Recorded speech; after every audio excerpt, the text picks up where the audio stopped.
साम्राज्य क्रिएशन अमृतकणमध्ये आपणा सर्वांचं स्वागत आहे।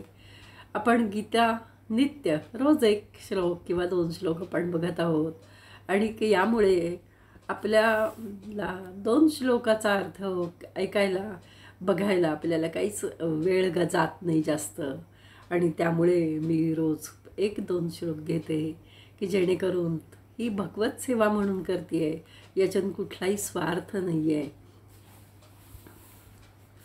आज आपण 11वा श्लोक बघूया। अयनेषु च सर्वेषु यथा भागमवस्थिताः भीष्ममेवाभिरक्षन्तु भवन्तः सर्व एव हि। अयनेषु च सर्वेषु भवन्तः सर्व एव हि।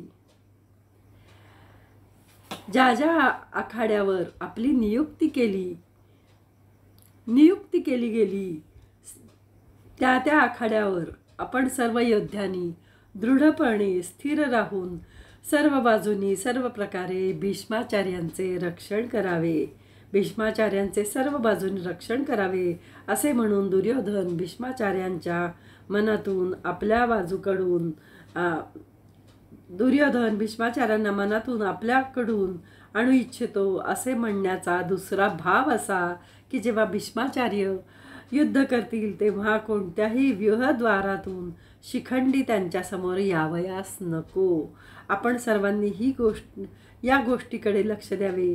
जर शिखंडी त्यांच्यासमोर येईल तर भीष्माचार्य त्याच्यावर शस्त्रास्त्र चालवणार नाहीत, कारण शिखंडी पूर्वजन्मातही स्त्री होता आणि याही जन्मात अगोदर स्त्री होता आणि नंतर पुरुष झाला, म्हणून त्याला भीष्माचार्य स्त्रीच समजतात आणि त्यांनी शिखंडीवर युद्ध न करण्याची प्रतिज्ञा केली आहे।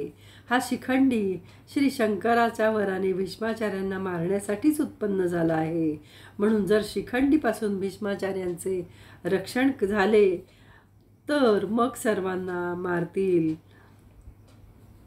ते सर्वांना मारतील।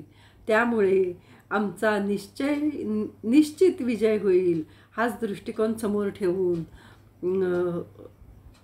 दुर्योधन सर्व महारथींना भीष्माचार्यांचे रक्षण करण्यासाठी सांगत आहे।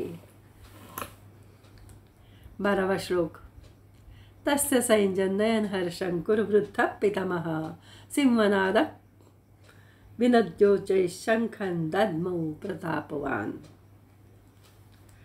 तस्य सैन्यनयन हर्षं, दुर्योधनाच्या मनात हर्ष उत्पन्न होणे शंखध्वनीचे कार्य आहे आणि शंखध्वनी कारण आहे, म्हणून तेथे शंखध्वनीचे अगोदर आणि हर्ष होण्याचे वर्णन नंतर व्हावयास पाहिजे होते। अर्थात या ठिकाणी शंख वाजवून दुर्योधनाला हर्षित केले असे म्हणाव्यास पाहिजे, पण असे न म्हणता दुर्योधनाला हर्षित करीत भीष्माचार्यांनी शंख वाजवला असे म्हटले आहे। असे म्हणून संजय असा भाव प्रकट करत आहे की पितामह भीष्माचार्यांच्या शंखवादन क्रियेने दुर्योधनाच्या मनात हर्ष उत्पन्न होणारच। भीष्माचार्यांच्या या प्रभावाचे द्योतक म्हणून संजय यापुढे प्रतापवान विशेषण लावतो। कुरुवृद्ध, जरी कुरुवंशामध्ये वयाच्या दृष्टीने भीष्माचार्यांपेक्षाही जास्त वयोवृद्ध बाल्लिक होते।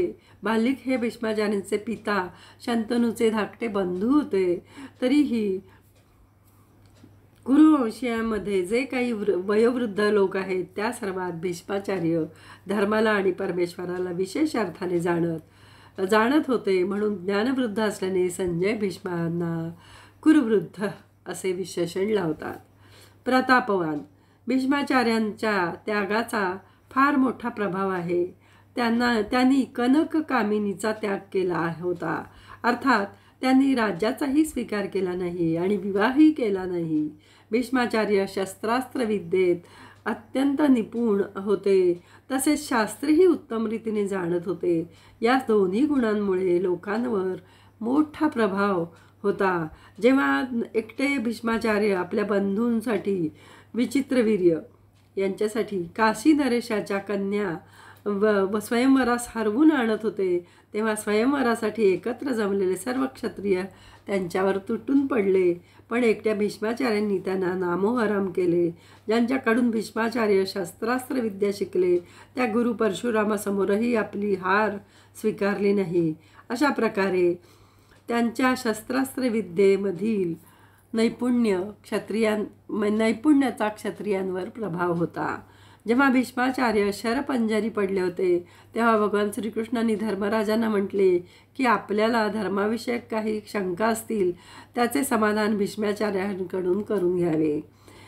कारण शास्त्रज्ञानाचा सूर्य अस्तमाला जात आहे, अर्थात भीष्माचार्य इहलोक सोडून जात आहे.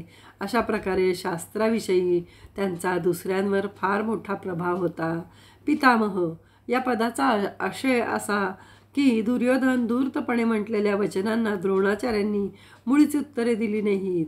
त्यांनी असे ओळखून घेतले की दुर्योधन धूर्तपणे मला फसवू पाहत आहे, म्हणून मौन धारण केले.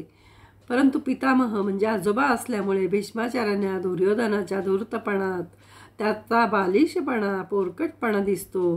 म्हणून भीष्माचार्यांनी द्रोणाचार्यांप्रमाणे मौन धारण न करता वात्सल्यामुळे दुर्योधनाला आनंदित करीत शंख वाजविला. सिंहनाद विनद्योचे शंखनदमौ. ज्याप्रमाणे सिंहाची गर्जना ऐकून हत्तीसारखे मोठे सुद्धा पशु भयभीत होत, अशा प्रकारे गर्जना केल्याने सर्वांनी भयभीत व्हावे आणि दुर्योधनाने खुश व्हावे या भावनेने भीष्माचार्यांनी सिंहाप्रमाणे गर्जना करून जोरात आपला शंख वाजविला. द्रोणाचार्यांनी दुर्योधनाच्या विद्येचा संबंध होता आणि भीष्माचार्यांचा जन्माचा अर्थात कौटुंबिक संबंध होता. जेव्हा विद्येचा संबंध असतो तेव्हा पक्षपात होत नाही, परंतु कौटुंबिक संबंध असतो तेव्हा स्नेहवश पक्षपात होतो. म्हणून दुर्योधनाद्वारे चलाखीने म्हटले गेले वचन द्रोणाचार्य त्यावर गप्प बसले. त्यामुळे दुर्योधनाचा मानसिक उत्साह भंग झाला. परंतु दुर्योधनाला उदास पाहून कौटुंबिक स्नेहामुळे भीष्माचार्यांनी शंख वाजवला. असा आपण 11 आणि 12 श्लोक आपण बघितलेत.